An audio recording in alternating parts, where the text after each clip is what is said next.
Olá, aventureiros! Eu sou o Luiz e bem-vindos a Monstros e Aventuras. E hoje, no nosso 100º vídeo, sim, chegamos ao alcance de 100 vídeos! Então, galera, muito obrigado pelo suporte até o momento e vamos fazer nosso primeiro vídeo sobre Senhor dos Anéis, o seriado da Amazon, onde eu vou falar tudo aquilo que tem de oficial sobre o seriado e as implicações que tem todas essas declarações oficiais e algumas delas que inclusive eu não consegui achar em nenhum outro vídeo, então fique ligado aqui. Lembrando que o Senhor dos Anéis, o título do que ele se trata, inclusive para fazer teoricamente um seriado do Senhor dos Anéis. Afinal temos o Senhor dos Anéis, temos o Hobbit, porque não tem outro nome o seriado, né? Só que o que ocorre é que Senhor dos Anéis é um termo, é um título que se refere a Sauron, o vilão de Senhor dos Anéis. Justamente porque foi ele que criou os Anéis do Poder. Tanto um anel quanto os 9 anéis que dão os poderes místicos sombrios dos Nazgûls, quanto inclusive até o próprio anel elemental do fogo, que é utilizado pelo Gandalf.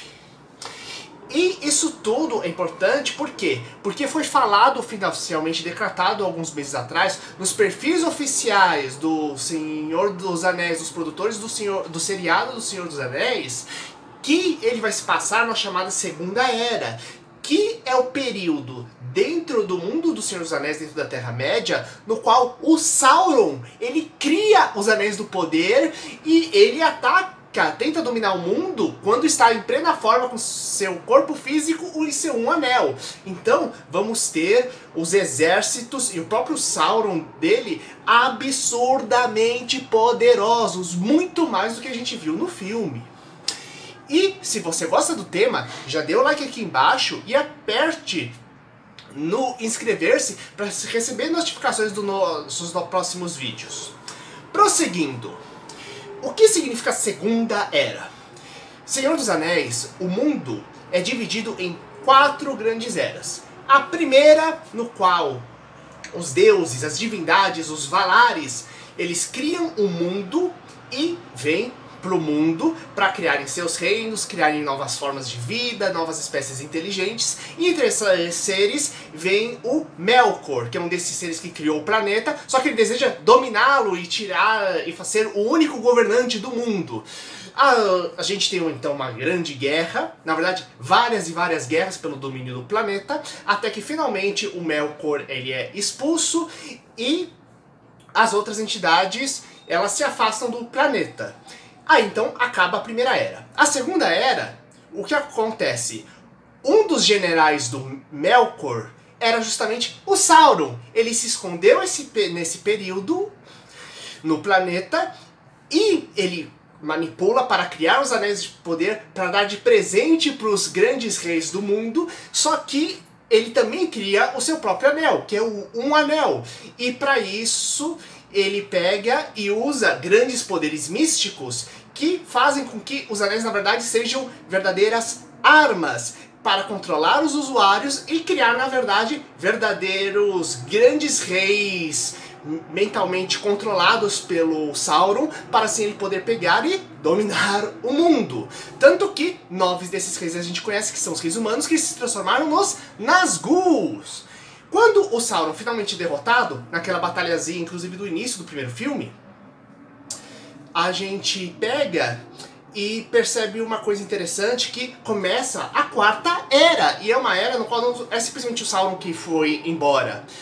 Se na Primeira Era existiam os deuses, o segundo tínhamos o predomínio das raças mágicas da Terra-média, no terceiro a gente ainda tinha as raças mágicas, só que muitas delas estavam caindo, né? Inclusive a gente quase não vê reinos anões, né? E os reinos élficos e os mundos hobbits são umas coisas meio escondidas, né? E a gente tem progressivamente a ascensão dos humanos. Então a Quarta Era começa a Era do Reino da Humanidade. Estar na Segunda Era significa que o seriado vai se passar justamente quando temos um dos momentos mais ricos de espécies mágicas sobre o planeta. E a gente está vendo o que se passa logo depois da Primeira Era. Então a gente ainda vai ter vestígios da presença dos próprios criadores do planeta sobre o mundo espalhado. Tanto assim que existe uma cidade chamada Gondolin, cujo conto A Queda de Gondolin é inclusive a primeira história sobre o mundo do Senhor dos Anéis que o Tolkien escreveu em 1916, e que esse conto ele é tão importante, apesar de pouca gente assim no meio mais popular ter contato com ele, que no começo do Hobbit, os Trolls é comentado que eles tinham armas que eles mal sabiam usar e que na verdade eram extremamente poderosas, que eram justamente das ruínas de Gondolin. E Gondolin era uma das grandes cidades élficas, né, a maior grande cidade élfica que já existiu e mais poderosa, que resistia bravamente na Primeira Era aos ataques do Melkor. Então, se a gente pode pensar que ainda existem armas extremamente poderosas na Terceira Era, imagina na Segunda Era. Então a gente pode pensar até em arcos de episódios do pessoal indo até as ruínas de Gondolin e mesmo grandes batalhas entre o bem e o mal para conseguir as grandes armas, inclusive das forças das trevas que tentaram pegar e tomar a cidade. Fora isso que ainda podem existir forças das trevas naturais ainda da época do Melkor, ainda habitando a cidade e amaldiçoando ela. Então daria um ótimo arco. Fora isso, e falando em raças mágicas, temos que lembrar que foram 3 anéis para os reis élficos, 7 para os reis anões e 9 para os humanos.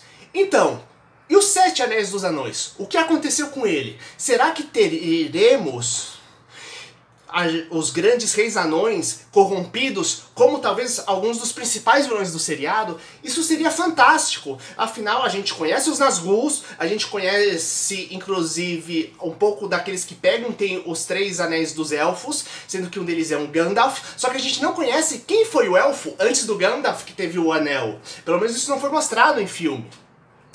E temos a questão básica, né, de como foi que cada um desses exércitos dos Nazgûs, que eles eram reis, foram inclusive derrotados, né, pelos humanos e outras raças élficas para impedir que eles dominassem a Terra-média.